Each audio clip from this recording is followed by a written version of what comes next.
کہ انسان کے پاس پیسہ ہو تو صدقہ کرنا چاہیے.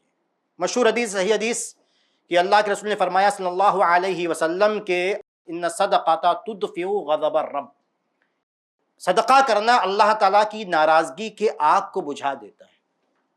صدقہ بہت بڑی نیکی ہے. اچھا، اس میں کچھ زیادہ لگتا محنت بھی نہیں ہے. جیب میں ہاتھ ڈالو، 10 روپے نکال کے کسی کو دے دو، اللہ نے دیا ہے ٹھیک ہے. جیب میں ہاتھ ڈالو، کسی کو 100 روپے نکال کے دے دو، کہیں جانے کی ضرورت نہیں، راستے میں سگے بھائی کو دینا ہے، بہن کو دینا، وہ تفصیلات آپ جانتے، کئی دفعہ بات ہو چکی ہے. تو بہت آسان نیکی ہے اور بہت فائدے والی نیکی. تو یہ جو ہے صحابی نے اس چیز کو محسوس کیا. تیسری بات یہ. چوتھی بات یہ ہے کہ صحابہ کرام کے اندر خیر کا جذبہ، نیکی کمانا ہے.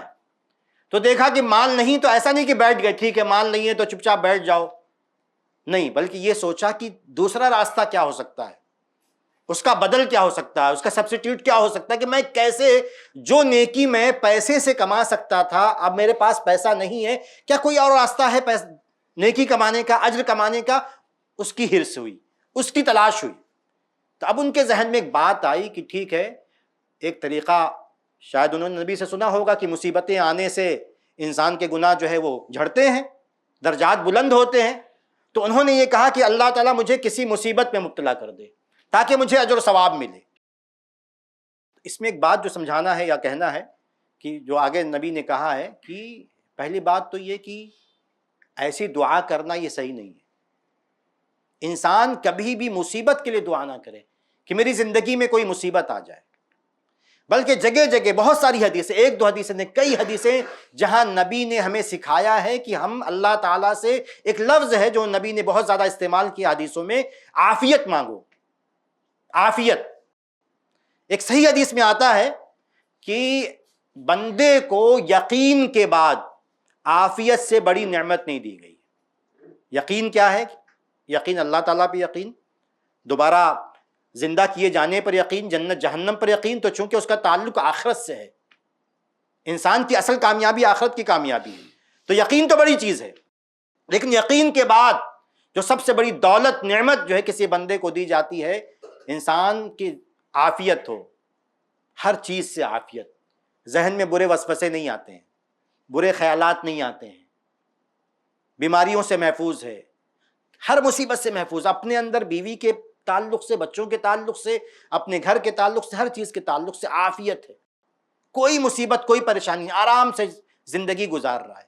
اور آخرت میں بھی یہی عافیت مل جائے کہ جہنم نہیں ملے گی، عذاب قبر سے محفوظ ہو جائے، جنت نصیب ہو جائے، عافیت مل گئی. تو عافیت بہت بڑی دولت ہے.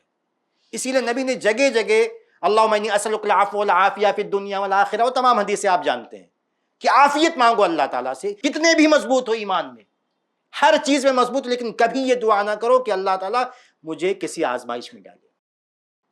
اسی لیے نبی کی ایک اور حدیث اسی مفہوم کی ہے کہ لا تتمنوا لقاء العدو، دشمن سے مٹ بھیڑ کی تمنا مت کرو، چلو دیکھ لیں گے، ایسا نہیں، یہ تمنا مت کرو، مصیبت سے عافیت مانگو.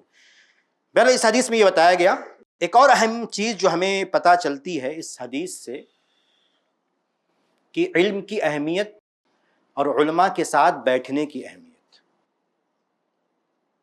اور بہت اہم بات ہے کہ کبھی کبھی نیک نیت ہونا کافی نہیں ہے. اس کی بہت ساری مثالیں حدیثوں میں ہیں کہ نیت آپ کی ٹھیک ہے لیکن وہ کافی نہیں ہے، علم ہونا ضروری ہے.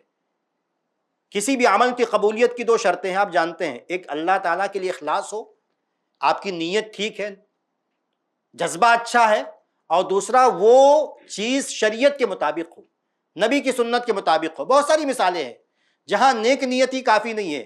99 قتل والا مسئلہ آپ جانتے ہیں. اب گیا، اس نے سوال پوچھا کسی عابد سے، عابد کی نیت ٹھیک تھی، اس کا سوچنا ٹھیک تھا اپنے لحاظ سے. اس نے سوچا ہے ایک انسان ایک قتل کرے تو کتنا بڑا گناہ ہے، شریف آدمی تو کسی کو قتل نہیں کرتا. ایک آدمی میرے سامنے سوال کرنے والا کہتا ہے کہ میں نے 99 لوگوں کو مار دیا، تو اس کو کیسے توبہ ملے گی؟ اس نے کہہ دیا کہ توبہ نہیں ملے گی، بات ختم. اس نے اس کو بھی مار دیا. اسی طرح ہم کو حدیث میں ملتا ہے کہ سنن نبی داؤد کی مشہور حدیث ہے کہ ٹھیک ہے جذبہ ہوتا ہے لیکن علم کی کمی نقصان پہنچاتی ہے. کہ ایک صحابی جو ہے وہ ناپاک ہو گئے، جنابت کی حالت میں ہو گئے، لوگوں سے فتویٰ پوچھا. اب لوگوں نے اپنی ایک نیتی سے فتویٰ دے دیا کہ ہاں اب چونکہ بھائی جنابت میں تو نہانا پڑتا، تم نہا لو. اب ان کے سر پہ چوٹ تھی، انہوں نے غسل کیا اور اسی میں ان کا انتقال ہو گیا۔ نبی نے کہا کہ اللہ ان کو ہلاک کرے، اس کو قتل کر دیا ان لوگوں نے۔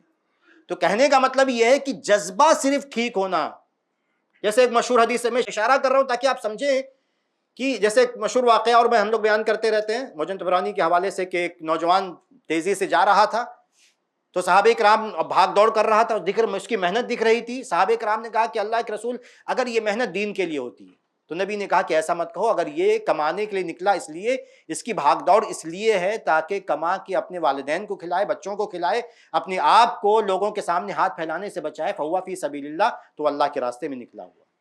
مطلب جو صحابہ کرام نے اعتراض کیا ان کی نیت ٹھیک تھی، لیکن نبی نے ایک علم دیا ان کو کہ کمانا بچوں کے لیے، بیوی کے لیے، والدین کے لیے کمانا، یہ اللہ کے راستے میں چلنا ہے۔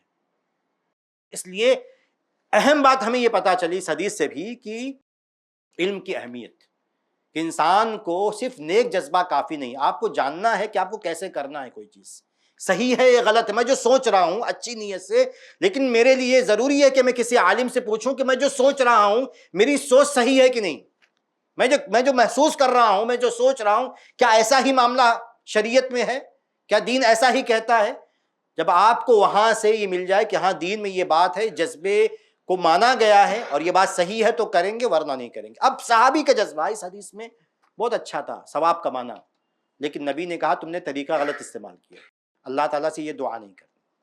اور اس سے اسی ملتی جلتی بات ختم کرتے ہیں، علم کی اہمیت اور اہل علم کی اہمیت، علماء کے ساتھ بیٹھنا، ان کی باتیں سننا، دروس میں شریک ہونا، فاسألوا اہل الذکر ان کنتم لا تعلمون۔ اللہ تعالیٰ نے عام انسانوں کو، عام مسلمانوں کو حکم دیا ہے کہ اگر تمہیں دین کی باتیں پتہ نہیں ہیں تو تم اہل علم سے پوچھو۔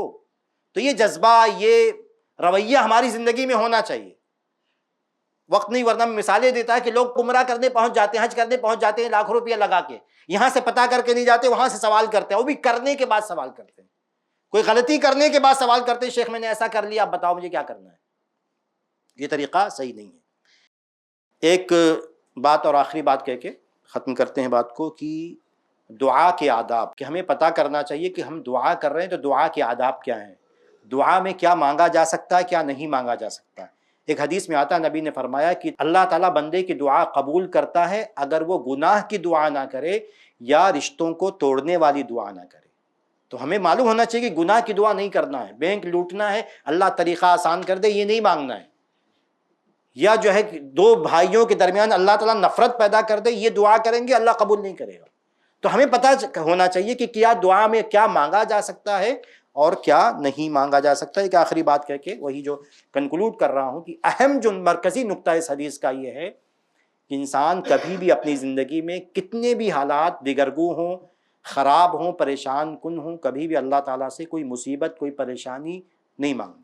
یہ نہیں کہنا ٹھیک ہونے دو، ایسا نہیں، اللہ تعالیٰ سے ہمیشہ اچھائی کی امید رکھنا، اس سے اچھی چیزیں مانگنا، اپنی دنیا کے لیے بھی آخرت کے لیے بھی، یہی ہمیں شریعت تعلیم دیتی ہے۔ اللہ تعالیٰ سے دعا ہے کہ اللہ تعالیٰ کہنے سننے سے زیادہ عمل کرنے کی توفیق عطا فرمائے، آمین۔ والسلام علیکم ورحمۃ اللہ وبرکاتہ۔ ایسے ہی فائدہ مند اسلامک ویڈیوز دیکھنے اور منہج سلف پر کتاب و سنت کی تعلیمات کو عام کرنے میں ہمارا تعاون کریں، تاکہ آپ کے لیے ذریعہ نجات، جنت کے حصول کا سبب، ساتھ ہی مال میں برکت و اضافے کا ذریعہ بھی بنے، آمین۔ جزاک اللہ خیرن۔